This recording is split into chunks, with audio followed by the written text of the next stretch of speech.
When growth stalls, most leaders reach for surface fixes like new campaigns, a sharper sales deck, even new hires. But the real issues are often deeper, such as misaligned systems, broken handoffs, or unreliable data.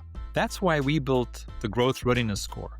In just 5 minutes, you'll get a clear score across 4 critical areas of your revenue operations and see how you stack up against your peers with benchmark data. Tap the link in the show notes to get started. It's quick, insightful, and often reveals issues leaders don't expect. Look at the middle of the funnel. You have to look at what is happening right now. I would say you need to go and look at your pipeline and get rid of the crap so you can focus on the things that's real. This is not the time to inflate the pipeline. Focus on what is real. If you need to leave it in the system because of optics, but you know as a leader in your teams the stuff that's real, you have to focus on that. So that's for Q4. Optimize whatever you can in there. There's a million ways to do that. That's what we specialize in. The other side is looking at Q1. Because most of your reps put the date in there just for optics again. What kind of value can we create for those Q1 opportunities that will make them make a decision or that can motivate them to make a decision in December? And you'll be surprised. The right kind of structure the conversation the right way. I was saying to a client this week, the close date or the go live date. This thing between that would give you 8 weeks back. Now, we need to close in December now. I didn't realize it was a go live date. So sometimes we just haven't sanity checked some of our deals in those ways. And it's just about extreme rigor now. You're listening to RevOps Champions, a podcast created for B2B leaders to help you align your people, streamline your processes, trust your data, and leverage technology in order to grow your business.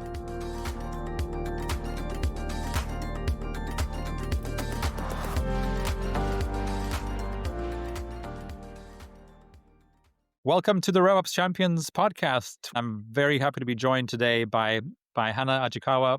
She is the founder and CEO of Revenue Funnel, a HubSpot modern sales leader, and a LinkedIn top voice in B2B sales. With 17 years of experience leading sales and go-to-market teams, Hannah is known for making sales simple, and we'll be digging more into that, by aligning revenue teams, leveraging AI, and replacing outdated playbooks with strategies that actually scale. She's helped SaaS and service companies generate 4 times more pipeline in just 10 weeks without additional spend or headcount. Hannah's approach blends human connection, which I love, data-driven strategy, and modern technology to help companies sell the way buyers actually want to buy. Hannah, welcome to the RevOps Champions podcast. Thank you so much. Happy to be here. Thank you. Awesome. Hannah, let's dive in. One of the first things I wanted to ask you is you often talk about that sales should be simple. Yeah. What do you think makes sales more complicated than it should be? And how can leaders start making it simple again? I think the biggest thing that makes sales appear complicated and more complicated is that for some reason, and I blame the model of trying to create robots so that we could create more predictable revenue, right? Which I get it. But the reason why sales becomes complicated is because we strip people of their humanity and individuality often because we need them to follow a particular formula that we know works. So what happens is people lose sight of what makes them human because they need to now sound like these really specific things that I must say and must hear and must do. And then what happens is they come full circle again and they get back to just being themselves and all of a sudden performance improves. So I think at an individual level, it becomes complicated. When you do that at aggregate, it's just this big system of people who are just forgetting some real core fundamentals simply because we're trying to train them to be these individuals that follow a formula. So it's like there's a happy medium that can take place. And then what we do is we compromise. We try to over-architect the systems and the processes that support them. And I get it because we want to measure everything. We don't want anyone doing anything we can't measure. So then we then create this spider web of systems and stuff that we often don't need because it feels like the natural thing to do, which is crazy for me to say as someone who would put on the hat of a CRO. What's the best way? So I'm a CRO and I'm like a RevOps person in like costume. So it's right. like, yes, I love it. So that's it. So that's kind of why I think that's happening. I want to unpack more of this, because you seem to have built this philosophy around clarity and alignment in revenue teams. So what does making sales easy really look like in practice for high growth companies? For me, it's about getting right down to the baseline fundamentals, which is if you think about it on the surface, right, we can't sell without someone buying. It doesn't exist. It's not as an activity that can happen on its own. Selling involves the exchange of some kind of thing, often money. That's what we're hoping for. And we can't do that unless someone buys. So we take that as a baseline fundamental. So we have to figure out, okay, cool. Well, what will make someone buy? And then we find a bit more about that out. And it's like, okay, so how can we help them? And I've mentioned this before, but the if you go back historically to the initial meaning of sell, it comes from the word selan, which means to give. And we kind of like got rid of that and just focused on what can we kind of like throw at people and hopefully they grab it. So the big thing here is we start focusing back on how do we help people to buy. And all of a sudden you realize, okay, the only way I can help someone is if I just figure out what's really important to them. And then we Mm, start to figure out, okay, let's keep building on that. But what we do is we say we have a product. Maybe you've done your market research, we're doing some brilliant stuff, but we have a product and I just go find people that need it. Makes sense. But then I'm just going to keep throwing it at them until hopefully I get the timing right. What we ideally want to do is we want to make people see that we are responding to something that is pretty evidently a need, take them out of their status quo, and then help them navigate from that status quo to a place where they're motivated to take action. And the reason why I've focused so much on simplifying it and really attuning to the buyer is I had to look at myself as I stepped into consulting 8 years ago and say, what did I do when I was really successful? Like, why was it that when I was a junior rep, I was punching way above my weight? What was it about me that I was doing? And the first thing I did is I got comfortable with myself. So I stripped back all the training. I was like, I mean, the training's great, but I'm just going to stop pretending to be this person that I'm not. And I'm just going to mm, like use a bit of common sense and weave the training in it. And when I found that I did that, I was like, "Oh, that's the cheat code." And that was mm. kind of so I've kind of like baked and extrapolated what I've learned from there into everything I do today. Awesome. Actually, as you were explaining sort of the simplicity and the basics of why someone buys something and why there's someone else on the other end who might want to sell them something, you remind me of my one of my favorite books that I read last year which was called The Go Giver. I'm not sure if you're familiar with it. I've got the whole series. Oh, you do? Freaking Yes. I love those books. Yeah. Yeah, yeah, And it's interesting because especially if you've grown up in a more competitive sort of capitalist society, pick the country. yeah. We've all sort of grown up, and of course, the more ambitious you are, and of course, the closer you are to sales, um, and if you add ambition and sales, then people typically want to be known as a go getter, not a go giver. Yeah, yeah, yeah. But I think anyway. So for the folks listening, if you haven't yet read The Go Giver, Bob Berg, I highly recommend it. It's great. It's like that. There's the Go Giver. I can't remember the names, but there's like purple, green, red, blue. I've got them all. And there's one I haven't finished yet. But yeah, I love the principles in them. Hence why I kept going back and buying them. And it's Right. very much centered around giving and understanding what people need and what's important to people. And it's just it's such a wonderful mindset shift. Right.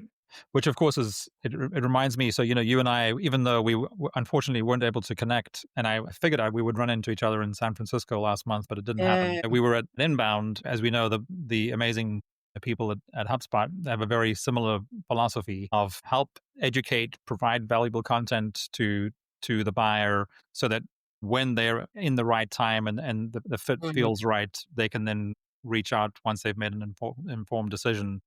They're not being sort of knocked over the head to buy something. So anyway, but we won't get distracted by some of the announcements that were made A there lot. because there's a lot more to unpack. Yeah. So Hannah, and then for the last couple of years you've been doing something called a go-to-market health check. Yeah. Tell us about that. So I try to practice what I preach, and I can't work with everyone. We typically work with companies that are sort of million or 2 million into ARR, B2B SaaS or services. And they've kind of like got to a place where they just don't have the sophistication in their go-to-market model. And they're like, we just need to figure out what to do now. Or we don't want to run out of time. Developed quite a big audience of people that I can't sell to, which is always very useful. And, but I like being useful. And I've found that when I was speaking to people, when I was navigating a lot of these circles, I'm like, wow, a lot of people are not thinking about their overall strategy. They're just really tactical. How can I help them look at their business and find quick win opportunities? And then I spun up the first version of the quiz in 2020, maybe end of 2020, beginning of 2023 or something. And the whole purpose was to give people enough information so they can see where there's broken areas and then get some like real hardcore advice on what to do next. And I think I gave away too much. I had a lot of people say, "Hey, Hannah," I actually had the same people come back every quarter to see it as my score improved. I was like, I've Uh-huh. given away too much. But it was interesting to see even just the data that came out of it, just like 72%. Do you have a documented go-to-market strategy? No. Do you have consistent qualifications and where you engage buyers? 64% no. I was like, whoa, like this is serious. So yeah, the health check is there it takes about 5 minutes. It used to be much longer. And I was like, okay, 100 questions is probably not the best way in. Uh-huh. We've made it shorter and it just gives a whole handbook on what's the next kind of 3 to 5 actions I should take to fix areas in my go-to-market. So yeah. Yeah, it's funny you say that because we learned that the hard way too. We created a tool called the RevOps score a few years ago, Yeah. and we were wondering why no one was completing it, and then we realized it was just far too complicated, Yeah, and yeah, a bit people long. weren't just yeah. So we shortened it, and through the learnings we also then changed the name. It's now called the Growth Readiness Score. Nice. But we've just really condensed it, and it can literally take 10 to 15 minutes, which seems a lot more realistic. Therefore, we're getting a lot more. I think it's getting a lot more value. Put it that way. Yeah, yeah, exactly. So but people take it. Lots of people do it and never speak to me again. People put in fake details, not realizing that if you put in your real details, you'll get like a 10-page handbook of very real, accurate data on what to do next. But yeah, they realize that afterwards. Right, right. So, and then as you were sharing the statistics of your GTM health check, the first number you mentioned was 72%. Yeah. Is that related to your 72.9% Ronaldo principle at all? It's not, but yeah, I could probably do that. Yeah, you know what? That was so random. I was doing some random research. I didn't even know how it came up. I think I saw it, and I was like, "How often is that?" And I was like, "Oh my god!" So the what you're referring to is every time Ronaldo steps on the pitch, there's a 72.9% chance he'll score. And I was like, actually, this is just a great way to think about how we can just go live. And I love that I have the luxury of working with companies that are happy to lean into that 72% mindset because otherwise you just wait for perfection. You're waiting for the perfect setup. And it's like, just put it out there and get the data and learn Right. and iterate fast. So yeah, I always say like launch when you're at a point when it's good enough and you're highly likely to be successful and think like, have the plans in place. But once the foundations are up, you can just keep building. Yeah, that is interesting. And in fact, are you familiar with Roger Federer's sort of now I think increasingly more famous percentage? So Yeah. he was interviewed recently. Well, in fact, and he did a commencement speech at a university in the U.S. where he was talking about, and I guess the reason he was asked to speak was because he was one of the most successful tennis players of all time, Mm. and he shared a very scary statistic with the students who were graduating, um, and in the form of a question of like, how many points do you think I won in my career? And the answer was 54%.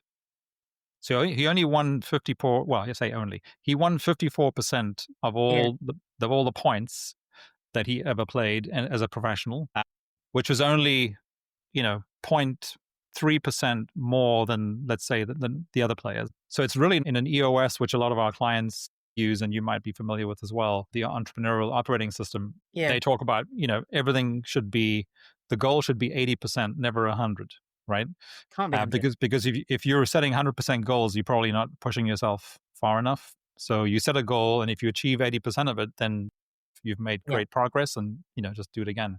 But I think Hmm. these are really interesting numbers when you look at someone, whether it's Ronaldo on the soccer pitch or the football pitch as you call it, or Roger Federer on the court, and they're only winning a much lower percentage of the points that you Yeah. think. It's all about just showing up and doing the thing Yeah. and focusing on the future, not focusing on the past, right? Think about it. If a typical B2B business won 54% of their at bats, I mean, they'd be very happy. So are their investors.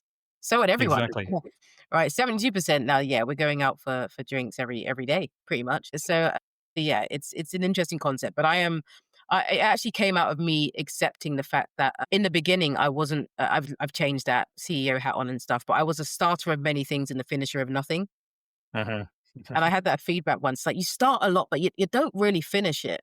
And I said, what if I can start it and get things to a point where it's kind of finished? So at least I can execute it rather than just like it goes into another Google folder. So yeah, getting better, getting better. Well, yeah, but yeah, that's something I know a lot about as well. I'm also in that category of I start a lot of things and I need to collaborate with people around me who are better at finishing things, but aren't maybe as good as at starting things. So Yeah, it's all about exactly. partnering and collaboration. Hannah, so in your sort of experience and career, you've seen how misalignment can cost companies, a lot of money, whether it's hundreds of thousands or millions, and choose the currency. What's an example that comes to mind where alignment or the lack of it completely changed a company's growth path? I think the whole misalignment alignment conversation, I don't think everyone really like tries to work out what that even means for their company when they say, oh, we're Uh-huh. not aligned. I don't think they really know what they're talking about oftentimes. I think it's just something that feels natural to say because at the moment sales don't like marketing and vice versa. But alignment is like a group of people climbing up Mount Everest and making sure that they have the same thread, well, rope, ideally not thread because that won't be very safe, but Right. rope between Yeah. them, and they've all got the clips and that way that you stay connected so no one just drops and you all kind of like disappear. That's alignment to me. So it goes through the entire business. It's not just sales and marketing. It's Yeah. everything. It's for Absolutely. how all the bit. So I think the first thing people do is they don't look at alignment across the whole business. They just look at it as sales don't like the leads that marketing have, and marketing don't think sales are very good. It's much bigger than that. So when you first accept that, then you can start to look at the problem properly. And then you realize that, oh wow, there's a lot of disconnect from people not actually trusting their peers as leaders to actually execute and take them to the level that they next need to.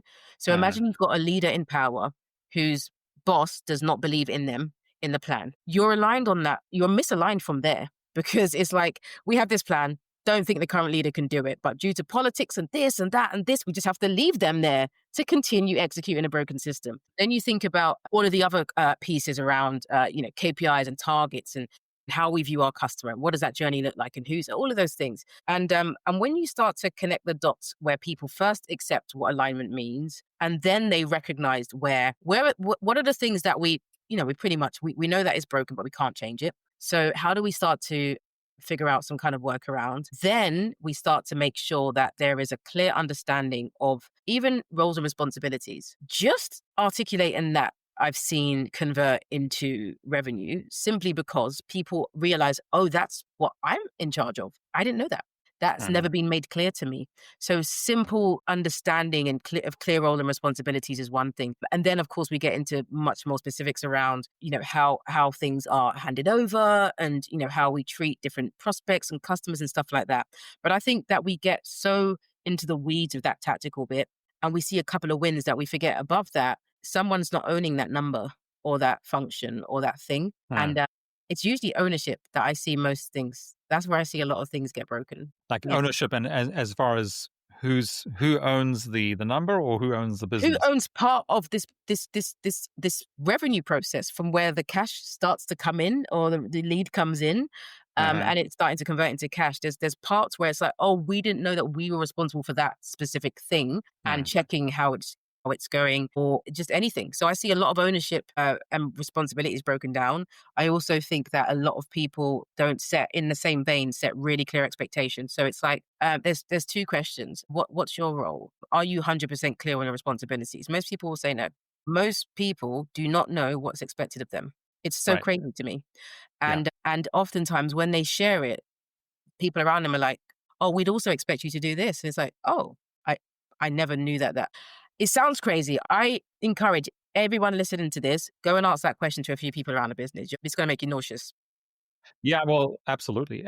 And that's one of the, I alluded to EOS earlier, Yeah. and that's one of the reasons that we work really well with a lot of EOS companies, is because that's one of the reasons that companies start using EOS, because it's all about clarity of communication, clarity of role and responsibility, accountability for what you're doing, etc. So I mean, you're right. Even with EOS in Yeah. place, or whatever operating system a company is using, you're still going to have those issues, Yeah. because again, they're human, right? They're human issues, Mm. and that works both ways. I think, to your point, It's just lack of clarity and lack of repeated communication, because the business is growing, and Yeah, the faster it's growing, the more true this is that precisely. roles change, and therefore the communication needs to change, and the clarity needs to be reframed. Hannah, I mean, I know you're very familiar with revenue operations or RevOps as a framework, but I'm Mm. guessing your sort of ideal clients, so those sort of $1 to $2 million,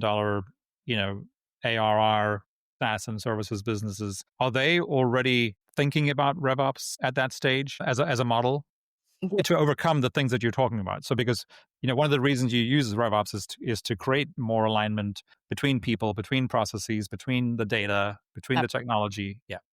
Yeah, so the bracket's actually between kind of 1, 2, and about 20 million. It's Okay. just that's like the lowest end. So yeah, they're all thinking about it. They're all the ones that are at the early stages are just trying to get things set up. So as they transition from like Excel or using a kind of broken CRM, they just downloaded it and now they're like, we just threw crappy data in it. And then of course the larger ones are really sometimes they've already started to over architect things because you Right. know that you first like throw in that field because it's convenient for that campaign. And now it's like, why do we still have that? And what kind of reporting and why we repurpose that part of the system? So there's a lot of things that make sense at like 2, 3 million. But then when you're at 10 million, we Yeah. don't have the historical data because of the way we were reporting on it. So so they are really thinking about it to address some of the alignment, and that's so they can remove some of the ambiguity and from it. So we're like, here's just the black and white objective picture, and what do we do with this now? What do we do with what we're seeing and what we're learning? Right. Right. We're talking, a lot about data, really. You've made a sharp distinction between using data and running on data. How can leaders build a let's say call it data culture that empowers smart decisions instead of blind ones? I think it was probably a few years ago that I realized that the whole idea of being data driven was a bit flawed. um, and being data informed made more sense. I tried to when I was thinking about this, I was trying to think of an example. I've run just for context, kind of like as a metaphor. So, I've run 2 half marathons. No desire to run another one or run a marathon. I was training for a full marathon, and then a half marathon came up. I was like, well, there you go.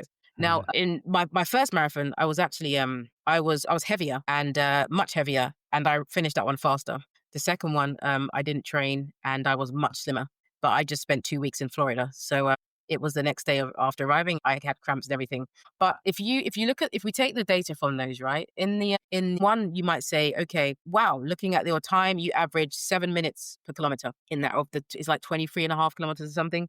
Uh-huh. So it's like, okay, we're going to that's your data. That's the speed you run. The next one is, but if you look at the actual data and all of the different elements of it and figure out how do we use it to inform it, then you'll realize in race 2, actually, it's not that's her average speed. It's her average speed, but she starts off at 8 minutes kilometers and then she really speeds up when it's downhill to 6 minutes and then goes back up to about 7.5. So what you're doing there is you're being informed by the data to say, based on different conditions, these different things can happen. Yeah. What we tend to do in business is say, this is our average. We average X without considering the context that, oh, wow, we had a really huge event. We forgot about that. Or we had this many reps at that time. That's why we're doing this. Or we had this much budget. Like, so we just try to copy paste. And that's why when companies say we're going to hire 10 more reps to get 10x revenue, they realize very quickly it doesn't work like that. So Yeah. I say if we're informed by the data and we're saying, okay, 7 is an average, but let's look at the detail.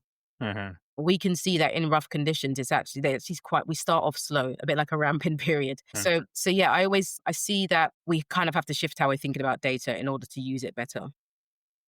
Yes. Yeah, I think that's a really good example of how the importance of contextualizing data, I guess, is how Yeah. you're summarizing that, right? Yeah. Yeah. Yeah, exactly. That's really good point. Which talking about context, there's no way we were going to make it through a conversation more than half an hour without talking about AI. Yeah. And as we know, one of the most critical things that any regular user of AI today knows, that to get good results by using AI, you have to the better the context, the Mhm. better the results, right? So AI is clearly reshaping the sales landscape as it is reshaping every other landscape. What's the most exciting or surprising way you've seen AI actually change how people sell and or buy today? I love that I love that you can go to an LLM today as a buyer and you can really specify your needs. Like it's not just a show me the best sales engagement tools. It's I need a sales engagement tool. I'm a small company and we're based in this country. So I'd really prefer if it can have this kind of security. And our legal team are going to go on about this and our finance team have a low budget. Can you give me free options that I can look at? Mhm. Google can't give you that. It's just too much data in that search field. It will take you to a blog and you're like, I don't trust it because it was written in 2007. Um, I love that from a buying perspective, the specificity is that an LLM can provide is incredible. And also the fact that even now, as a buyer myself, going onto companies' websites where they've already started to integrate AI and be in a position to just get answers to questions. Hey, if I want to do this, is that possible in the platform? It's like, yeah. It's like, oh my, without even having to speak to anyone. Yeah, And I don't know why people don't realize that this is what buyers want. They don't want to talk to you yet. They just want to do some searching and get the information. So right. I love that side. On the sales side, on the kind of vendor side, I'm I'm excited at what can be done. I think the biggest thing right now, if you think about all the platforms, the thing that's exciting the most, not it writing emails, it's the amount of data it can analyze at once. And you can put that into any context across any area of the go-to-market. The fact that you can put in dozens of data sources, you've got this massive token window of, hundreds of thousands of tokens of analysis that you can do. It's just the time saving is incredible. My thing to caveat that is I do not think we are yet adjusted to the fact that we get responses quicker. It's given us too much work. Can you see how that happens, right? So normally you'd get something and you'd say, I need to build a plan, and it'd take you weeks and you have that. Now you're like, I need to build a plan. It takes 5 minutes. You're like, damn, now I've got to use it. I haven't got time to use it yet. So there's all these things that analysis and that freedom of information and insight is happening so fast that we can't act quickly enough on it. Mm. That's what I'm seeing. So people probably have billion-dollar ideas on their desktop. They just can't get to it yet. Yeah. And I think what you're touching on is it's funny is this is something that we've been talking about quite a bit in the last couple of months here is if you'd said the word workflow in our context, that's Yeah. like, oh, well, those are the things that we create, for ourselves in our CRM and for our Yeah. clients in their CRM. We're automating a particular workflow and we've been doing this for, a long time. But I think what you're alluding to now is getting back to the true meaning of the word workflow. We as humans, whether we're buying or selling, but let's stick to the selling Mm. example for now. I think you just alluded to the fact that our literal workflow, in other words, how we can spend our days Yeah. in business is changing so fundamentally that we haven't yet figured out what that looks like. Yeah. Not at all. Because to your point, you can get up. I mean, for some reason, I'm speaking to a lot of early risers lately, but people who get up at 3:30 or 4 a.m. and go and do a sauna and meditate, and then they start doing all these things, and typically AI comes into the picture at some point. Yeah. They're realizing they can do those things. They can have these thoughts and work on a very powerful project very quickly, and within 15 minutes they've got something. Yeah. But that, to your point, that completely changes how their workflow for the day, the week, the month, the quarter, etc. So yeah, So it true. is. There's some fundamental shifts that we all have to make. I love that you mentioned that it's the true definition of workflow. It's really that we haven't caught up with how fast we can now react to things. We just haven't. It's a bit like when someone says, "What will you?" Everyone wants to win a lottery, but what will you do once you have the money? Oh, I haven't thought about that part. Yes. It's just that we haven't quite caught up with. You ask for things, you take it off your plate. Now you ask for things, you get it, and it's like that seems so exciting, but when can I act on it? I don't know. Yes. So that's the thing. Yeah. Exactly. Right. Hannah, so something else I wanted to talk to you about that comes up a lot, and I'm not sure if it probably comes up for you a lot as well. But so as a HubSpot partner, when we start a conversation with a prospective client, they're already probably 3 steps further down the line from where they should be for us to help them effectively, right? Because when they're introduced to us or referred to us or whatever, they're saying, "Oh, you should meet these folks from Dynamico. They're a HubSpot partner, and they will build and optimize your CRM for you." Yeah. So they're coming into it thinking that is the goal, is Mm. build a CRM, and we're like, yes, that is the ultimate goal. Yeah. But in order to do that, we need to go a few steps further up. Now, you mentioned earlier that you approach things kind of like a CRO would approach things, Yeah. right? And which I think is exactly, I think this would be really valuable for you to share your sort of context and perspective on this, because I think that's ultimately what we're realizing is that we that's what we need to get our clients to is like, okay, so who is this CRM going to benefit ultimately? Of course, it's going to benefit the entire business because we're building your revenue engine. But who Mm, is it? But coming back to this accountability piece that you were alluding to earlier too, who is accountable to make sure that the revenue team meets their metrics and objectives, and yeah. that's typically the CRO, right? And so the CRO has together with the rest of the leadership team, they have certain metrics that they track, and hopefully it's not more than three to start with, right? So whatever those, what would you say are, like in your experience, are the three most common metrics, whether it be SaaS or services or anything else that a Yeah. CRO would be tracking? I really think, and I thought this for about 4 years now, that we should just be looking at sales velocity. I Okay. really feel like we need to be looking at, the number of opportunities we're getting, what's the average contract value, what's the win rate, and what's the sales cycle. Uh-huh. Because when you collectively look at all those things, you can see how quickly money or opportunities are flowing through to money, and how quickly are you going from assumed value to perceived value with a customer, where they can finally sign on the dotted line. For the most part, most people, if you think about fast moving SaaS, they don't always do a pilot, right? It's just you kind of go for a sales process. Let's think about the sort of 20K, 30K mark. You just get into it. You don't do like a trial. You just get into it. So they're perceiving that you can provide value, and that's what you've sold them, and then hopefully they capture that. So sales Uh-huh. velocity for me, I think, is a nice collective metric for CROs to focus on. And I also want RevOps. I just feel like that it goes hand in hand. So, what about for larger SaaS companies? And I keep challenging. Because we deal a lot with sort of lower mid market size companies. They're typically 50 to 2,000 people and 100 to 1.5 billion in revenue. And as you talked about earlier, like the challenges you have at different stages, 1 million is different to 10 million, is different to 100 million, is different to Oh a yeah, billion. What we see, there's a certain point where pipeline is a very common metric yeah, of course, yeah, yeah, to a certain point, but then it flips over to NRR at some point, and then but for some reason LTV is always the one that sticks out to me for companies that can, whether it's SaaS or in fact for both SaaS and services, but in many other business models, the best customers are the ones they already have, right? yeah, So which yeah. is how do you grow your lifetime value of your existing customers? Absolutely. I think that's the thing. When we talk about KPIs, it transitions. It's different at different times depending on objectives, right? So people are going to get a ton in, and it's going to first be like, we just need meetings. Then it's going to be like, we need pipeline. Then they're going to get a lot of pipeline and realize, wow, this pipeline's really expensive. So it flows, and it's like, we need revenue. Then you go back. So you're bouncing between leading and lagging indicators. LCV is that part where it finally gets to a point where people are saying, we've got enough data to determine what is a lifetime value of a customer. And when you've got that data point, it's nice because you want to try and, of course, the goal is to continue to grow that, and also get your cash back as fast as possible. So to be fair, it's hard to answer because it does change depending on what the objectives are. Yeah, and where and the maturity of the business and yeah, Absolutely, yeah, yeah. yeah, absolutely.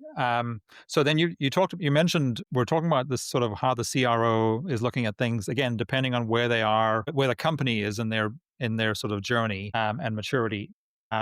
And then you mentioned RevOps. So Mm. at what point do you think RevOps becomes a play, and what is a CRO looking to, from, like, if they have a RevOps team, whether it's a team of one, two, three, or a combination of an internal RevOps person with an outsourced RevOps team like we provide, what are they typically looking for at those different stages? I think at the really, really earliest stage, let's just say like sub a million, once you starting to see some kind of information come through, I think what you ideally want to do is someone in your team should learn just the basics, like how to.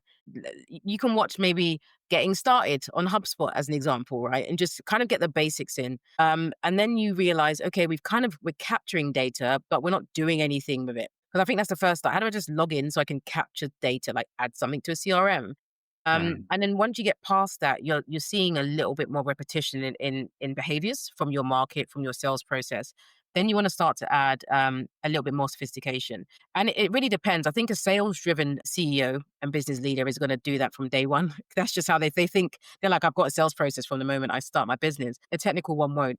A technical founder won't really. I think once you transition into the next phase, you've got your customer data, but you're like, they already pay us. Now you're figuring out we've got all these people that we've engaged with, we've interacted with, but we're not doing anything with them. So how do we start to now create systems that allow us to monitor, check signals, reach out to these individuals? So I think you start to transition into this is a wasted opportunity. And then of mm, course you get more sophisticated at the top of funnel where you want to start really connecting the dots so you can capture any kind of intent of any sort, any signals, capturing any demands that you see. So I think then it's like maintenance scale, right? Like we've got enough data. Where do we put the money to go faster? Because now you need the business, you need your data to tell you what's happening. So uh-huh. you're looking more at analytics, and that's where you really want to start thinking. We should probably get someone in to do this so we can see because it's like setting up a couple of sales sequences and putting the Google Pixel on the website is all good, or connecting it to your CRM. But when it gets to really understanding, okay, what do we do now, and then getting that visibility, it's scary when you realize, oh, our cost per lead is how many hundreds? I didn't know it was that high, right? So Yeah, you need that because you need the numbers so you know where to put your next penny. right, right. Yeah, Yeah. it is interesting to sort of to realize how different it is at every stage because again for really sophisticated businesses, once they start tracking LTV, the second metric that they track is CAC because you want your LTV to increase and you want your cost of customer acquisition to continuously Absolutely. decrease, unless of course there's something going on, which I think for a lot of companies right now that is happening, and Mm. you might have to increase your CAC again to make sure you're continuing to increase your LTV. Yeah, needs to get the business in. I get it. So it just fluctuates. But we want to get to the magic number and make sure that we're not obliterating anything. But now AI is in, everyone's throwing money at it. So just say you're doing AI and you get lots of money. Yeah, right.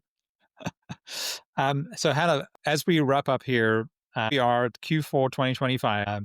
It's always an important quarter for a lot of people who are sales or revenue focused, and of course, just business leaders in general. What advice do you have for the folks listening who are trying to finish 2025 strong and are trying to set themselves up for success in 2026? Yeah. So I'd actually give advice that I gave to a client this week. One is we know our sales cycle, right? So we know that if getting anything in you for some businesses, if it's 3 months out, it's going to be pretty tough. And anyone coming in wanting to buy now, you're like, oh, are they putting me on cost? There's lots of things there, but you need to do two things. One is look at the middle of funnel. You have to look at what is happening right now. And I would say you need to go and look at your pipeline and get rid of the crap, just so you can focus in on the things that's real. This is not the time to inflate the pipeline. Focus on what is real. If you need to leave it in the system because of optics, but as a leader in your teams, the stuff that's real, you have to focus on that. So that's for Q4. Optimize whatever you can in there. There's a million ways to do that. That's what we specialize in. The other side is looking at Q1 because most of your reps put the date in there just for optics again. So let's go and say what can we create in helping, what kind of value can we create for those Q1 opportunities that will make them make a decision or that can motivate them to make a decision in December. And you'll be surprised. The right kind of structure the conversation the right way could get them there. So I was saying to a client this week, is that close date, the close date or the go live date? Just distinguishing between that would give you 8 weeks back. Okay, we need to close in December now. I didn't realize it Mhm. was a go live date. So sometimes we just haven't sanity checked some of our deals in those ways, and it's just about extreme rigor now. Mm. Yeah, Yeah, really, really good advice. yeah. Anna, thank you so much for joining us on the RevOps Champions podcast, Uh, and I look forward to sharing all your insights and perspectives soon as this episode goes live. Thank you so So much. thanks again. No, you're welcome. Thanks for having me.